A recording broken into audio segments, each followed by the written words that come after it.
Kamatsili. Magkano mo nabibenta yung ganyan? 100. Mga ilang kilo yan tansya mo?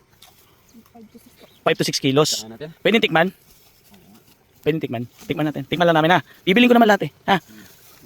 Parang natulala siya. Sapik na sapik sa ano. Tikman natin. Dala lang mga tingin.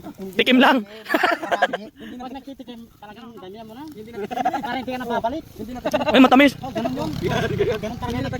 Ang mas masarap itong makalakapata. Sige nga. Sarap na. Mga 5 to ano yan? 5 to 6 kilos no? Ang sarap. Ang tamis. Bayaran natin. Oo yun. Naku po. Matamis. Wala ko nakatin ng ganitong... Ano yung lalako mo? Ano lalako mo? Oh. 170. Parang hindi mo na siya lako. Hindi mo pwede sir. Ha? 170. Hindi mo pwede sir. Ito ba yung kinuha ko? Ha? Wala dito ako tinapahanan ko niyan. Ayaw mo? Di pa yun po. Di pa yun. Patingin nga nito. Yan po talaga sir yung benta. Tikman muna natin. Sarap. Ano niya? Kaya Hindi, babayaran ko naman lahat yan. Kukunin ko naman lahat. 170 lang sir, hindi na. Iba pala magalit. Binalik na yung kinakain. Dali, dali. Ikaw kasi. Ikaw dito, Nicole. Dali, dali. Relax. Relax. Huwag ka matakot sa amin.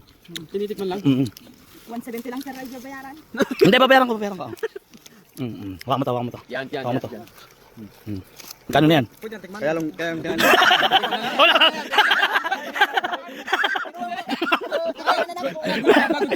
Okay na ba? Pwede na kainin. Nakatulan mo. Dali, dali. Bigay pa ako ng bata. Okay mo, sipag nyo naman mag-ina. Dali. Nag-aaral yan? Ilang taon na yan? 5. Lagi ka talaga sa bundok ng ano mga ano? Sige. Pauwi na rin kasi kami eh. Asa na? Magalit sa atin. Ha? Ino ko ay kinakain. Kaya lang ako na.